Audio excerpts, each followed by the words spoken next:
Then we'll walk up and see the memorial. It's the biggest one on the western front. There's 73,000 names on it, and they're all the missing of the Somme, no known grave. And then we'll go up to Newfoundland Park, and we'll see how, if we have sufficient time up there, we might actually, as it's nicer than I thought it was going to be, we might actually do the walk 3 days, and they lost 20,000 men in that area just to capture Mucky Farm. Mucky Farm was actually German headquarters. It was behind the front line. You're on the front line. Beaumont Hamel, you'll see it quite clearly as we leave here, go down the crossroads. It's the ridge ahead of you. As long as the Germans held those ridges, the British stood little chance of capturing this part of the Somme because it dominates it. And bearing in mind the German Maxim gun, the same as the one in the living room, has a range of 4,500 yards. Yeah, that surprises people. The German machine guns up here were perfectly capable of firing right across the valley into the woods that were the British front lines. Yeah. People think of them in terms of hundreds of yards, and they're not. So to dislodge the German machine gunners off these ridges was a priority, hence the amount of shell fire. In fact, they didn't capture Thiepval until the 26th of September. They lost thousands of men trying to, they sort of beat themselves to death against Thiepval.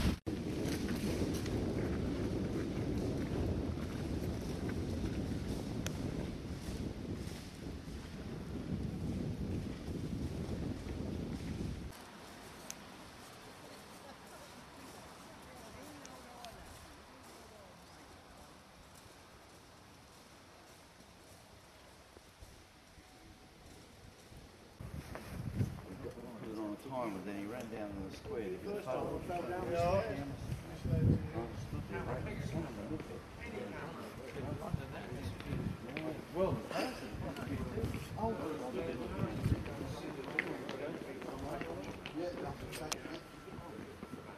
You've got almost 100 years of infill, but it would originally have been about 7 foot deep with a firing platform, a fire step. They'd have had sandbags piled up probably 2 or 3 feet high facing the enemy. The enemy was that way. Because this is a support trench and not a frontline trench, it's probably likely that in fact the sandbags were not as thick as they would have been at the front line. At the front line, the sandbag parapet was important because a Mauser rifle bullet would penetrate 36 inches of sandbags at 200 metres. So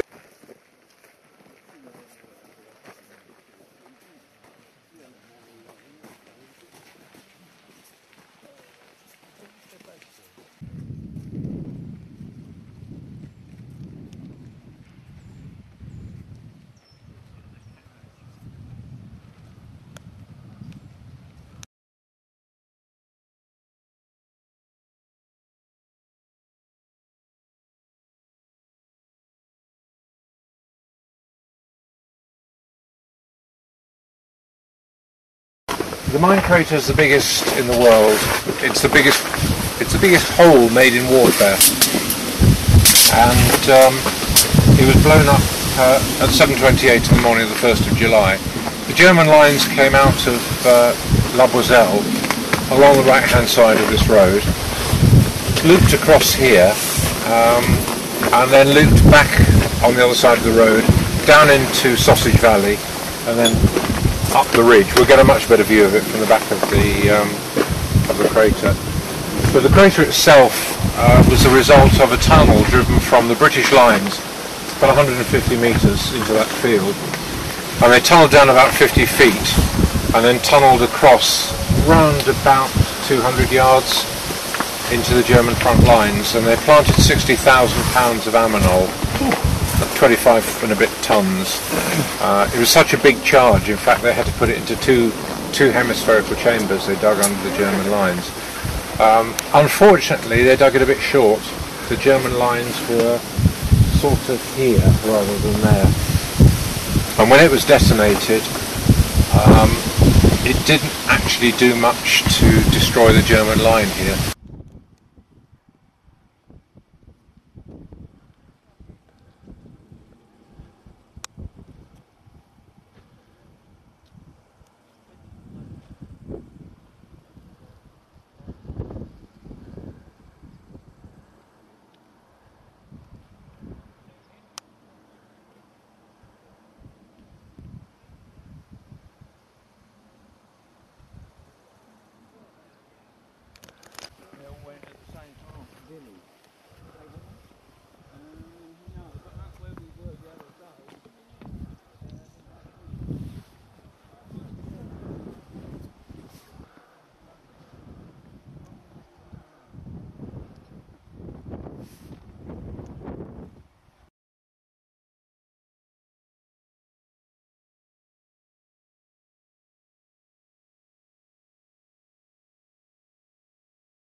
you're going to see a far, far better trench over the Inverness Avenue. These run the whole way up. You can still go into this trench here and come out of this trench a kilometre down, out through the back of the wood. The Germans were able to see us coming into the back of the wood. They knew when we were changing over. They knew when the changeover took place. When the men who'd just done their 4 days were finished, and the men had come up to do their 4 days, there's twice as many men in the front line. And that was when the most shelling took place. Because the Germans knew when we were coming in. They knew we'd done 4 days at a time, and they shelled us during the changeover. But if you have brass and copper in the ground, the leather will last a lot longer. So if you've got bullets in a leather pouch, the leather will last an awful lot longer than if you've no bullets in it. And we found it's got 2 pouches on the leather equipment, 50 rounds in each pouch of ammunition for your rifle. And we found the right hand pouch in perfect condition because he had bullets in it. It was 42 rounds of ammunition for his rifle, and they were in lovely condition. You could have fired them. You didn't even need to clean them. They were in lovely condition. They were still shining.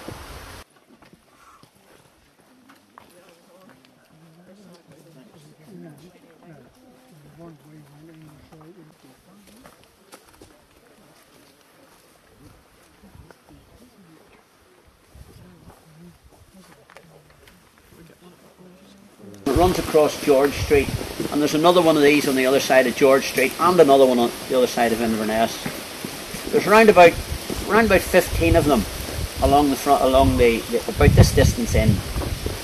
Range of 500 yards. So from here we could hit the German 1st, 2nd and 3rd line.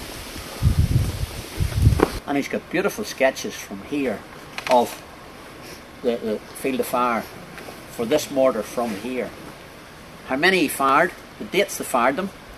Wow. The only thing he doesn't put down is how many of them exploded, which would have been interesting. Yeah. But he gave me copies of them, and they're absolutely, they're lovely.